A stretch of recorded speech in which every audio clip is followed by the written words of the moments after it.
Putting Skylab into orbit won't be too difficult. The Americans have already launched enough hardware into space for it to be more or less routine. But of the 300 or so feet of rocket that goes up, only about 10 feet, the nose cone, ever comes back to Earth again.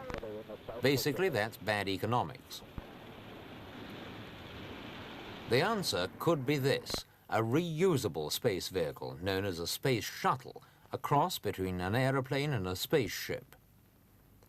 It'll be blasted into orbit by rockets and yet will be able to return to Earth and land like an ordinary plane.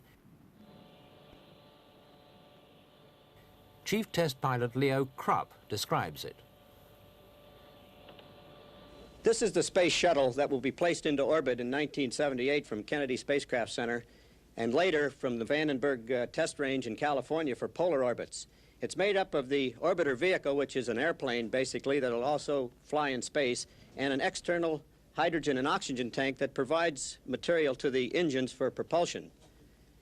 This vehicle is boosted from the launch pad by two solid rocket motors which are jettisoned at about 21 miles altitude, and they splash down 150 miles off the coast of Florida, where they are recovered and reused later on for subsequent missions. When the spacecraft has been inserted into a 100 nautical mile orbit, the external hydrogen and oxygen tank has completed its mission, so it is then jettisoned, separated from the vehicle. It has a retro package in it which reduces the speed to suborbital speed, and the tank then splashes down into the South Indian Ocean. The orbiter vehicle then continues on to perform its mission, whatever it may be, satellite placement in orbit, repair, capture for return to Earth, or it could be a scientific observation or Earth resources mission.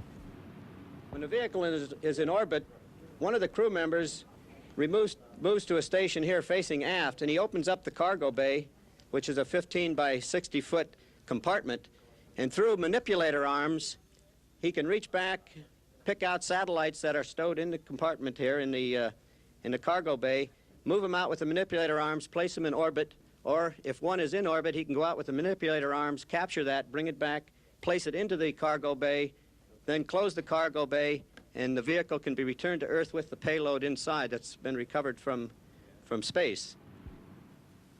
When the mission is completed, the orbiter maneuvering engines are again fired to slow the vehicle down below the orbital velocity so the Earth's gravitational field can capture it and bring it back into Earth. And the shuttle orbiter then comes back into the Earth's atmosphere, much like the Apollo, slowing down, but flying at a very high angle of attack, using the underside of the vehicle as a heat shield as it comes in. And it flies in, maintaining its attitude by firing these reaction control engines that are located on the wingtips and also up in the tail. As the vehicle is coming down, its attitude is maintained by firing these reaction control engines until the altitude descends to a point where the aerodynamic effect is sufficient for it to fly like a conventional airplane. At that time, the pilot controls the vehicle through conventional elevator, ailerons, and rudder, just like a regular airplane. He manages his energy on his descent until he gets down to intercept a 16-degree glide slope, and then just like an airline pilot, he picks up a conventional landing aid, flies it down, keeping the needle centered, comes over the end of the runway, and flares for touchdown and touches down about 150 to 175 knots. And at that time, he will deploy a drag chute out of the tail, and through the use of non-skid brakes, just like the conventional airlines use, the vehicle will be slowed down and stopped on a 10,000-foot runway, completing the mission. Over the last few years, test pilots like Leo Krupp have spent thousands of hours in elaborate mock-ups of the Space Shuttle in an attempt to identify the sort of technical snags that are likely to occur. One problem will certainly be landing, a potentially hazardous operation even in a normal airplane, and one that's not made any easier in a vehicle that's also got to function as a spaceship.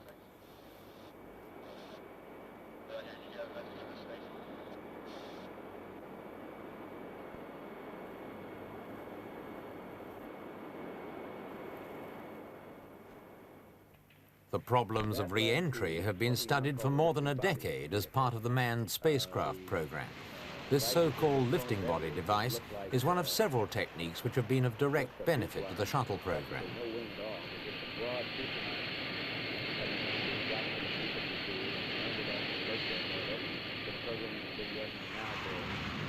Combining this sort of research with the techniques of normal flying hasn't always been easy, but the Americans are now convinced that the problems have been solved, and they're making the Space Shuttle the centerpiece of their space effort once Apollo ends. One of the things that encouraged us in our early studies of the shuttle, and that research has been directly applicable to the development of the... It's expected that the shuttle will be able to make up to 100 trips into space and back, which should mean enormous savings in cost.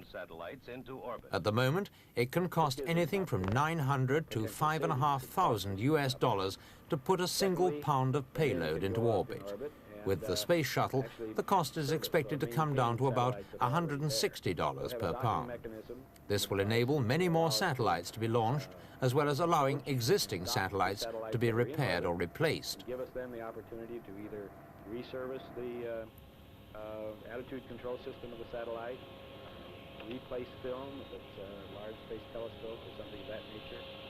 Allows us to actually... The shuttle's hold will be 60 feet long and capable of carrying 65,000 pounds of cargo, or a crew of 6 in a pressurized cabin. Causes it to malfunction. We're able then to recover the satellite, place it back in the payload compartment, re-enter with that satellite, refurbish it, fix it, as you will. These, of course, are models, but the Space Shuttle will soon be a reality. President Nixon agreed early this year to spend more than $2,500 million on getting a shuttle flying by 1976. It's expected to become fully operational 2 years later. The shuttle project seems modest in comparison with the spectacular achievements of the Apollo moon missions. But in practice, it's likely to be this vehicle, rather than the mighty Saturn V's, which will eventually turn the dreams of science fiction into an everyday reality. More experiments, we'll get more... Time to carry out all U.S. missions in space, including those with other countries.